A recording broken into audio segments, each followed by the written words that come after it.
오늘은 주택시장에 숨겨진 아주 흥미로운 계산 문제를 같이 한번 풀어볼까 해요.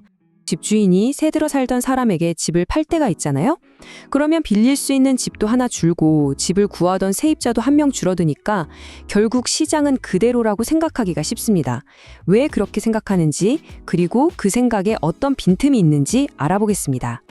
임대주택 공급이 하나 줄었어요. 그리고 집을 원하던 수요도 하나 줄었고요. 그럼 똑같이 하나씩 사라졌으니까 시장에는 아무 일도 일어나지 않은 것처럼 보입니다. 과연 정말 그럴까요? 하지만 자료에서는 이런 생각이 너무 단순하다고 지적합니다. 왜냐하면 더 중요한 걸 놓치고 있기 때문인데요. 그건 바로 시장에 남아있는 다른 사람들이 고를 수 있는 선택지의 전체 개수입니다. 이걸 시장의 유동성이라고 부르기도 하는데요. 이 선택의 폭이 아주 중요하다고 합니다. 이렇게 선택의 폭이 줄어드는 게 시장에 남아있는 다른 사람들에게는 실제로 어떤 영향을 주는지 구체적인 예를 들어서 쉽게 설명해 드릴게요. 자, 여기 임기가 아주 많은 동네가 하나 있다고 상상해 보세요. 전세나 월세로 나온 집이 전부 120채입니다. 그런데 이 집들을 구하려는 사람들은 210가구나 돼요. 경쟁률이 1.75대 1이라고 나오죠. 경쟁이 좀 있긴 하지만 그래도 잘 찾아보면 집을 구할 수 있는 그런 상황입니다. 자, 그럼 이제 상황이 어떻게 변하는지 볼까요? 이 동네에서 집 60채가 원래 살던 세입자 60가구에게 팔렸습니다. 그러자 남은 임대주택은 60채가 되었고요. 집을 구하는 사람들은 150가구가 남았네요. 경쟁률이 2.5대 1로 훨씬 높아진 걸 알 수 있습니다. 그러니까 이게 바로 핵심입니다. 시장에서 집도 60채가 줄고 사람도 60가구가 줄었어요.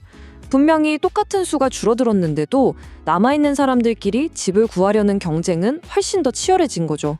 이번에는 숫자가 보여주는 현실을 직접 확인해 보겠습니다.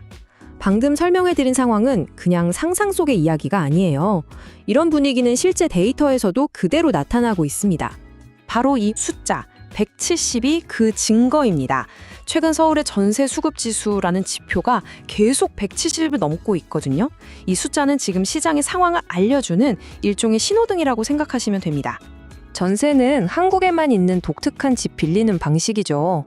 매달 월세를 내는 대신에 처음에 큰 보증금을 맡기는 제도인데요. 전세 수급 지수는 전세 시장의 날씨 예보와 같아요. 기준점인 100보다 숫자가 높으면 집주인보다 집을 구하는 사람이 더 많다는 뜻입니다. 그럼 170이라는 숫자는 실제로 어떻게 느껴질까요? 바로 이렇습니다. 부동산 사무소 10군데에 전화를 걸면 그중에 7군데에서 이렇게 대답하는 거예요. 아이고, 지금 나와 있는 집은 하나도 없어요. 집 찾는 손님들만 줄 서 있어요.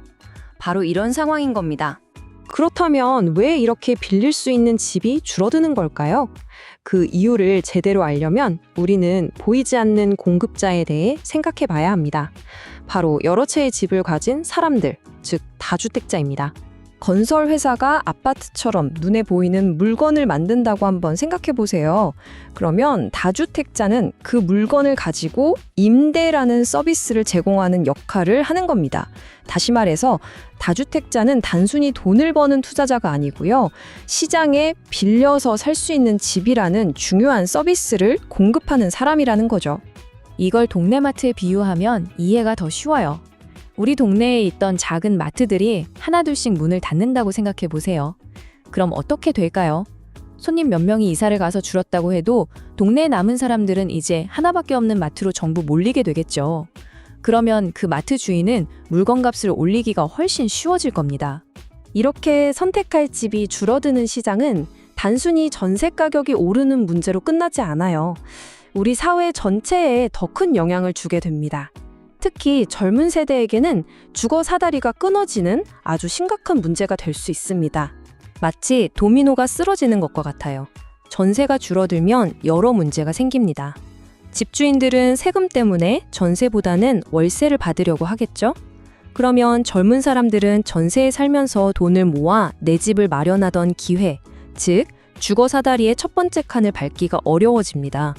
매달 내야 하는 월세가 비싸니까 돈을 모으기도 힘들어지고요. 결국 시장 전체가 꽁꽁 얼어붙게 되는 겁니다. 오늘 우리는 1 빼기 1이라는 이 간단한 계산이 주택시장의 복잡한 상황을 다 설명해주지 못한다는 걸 알게 됐습니다. 우리 모두가 편안하게 살 수 있는 안정적인 주거 환경을 만들려면 우리에게 정말로 필요한 것은 무엇일까요? 다 함께 한번 진지하게 고민해 볼 문제입니다.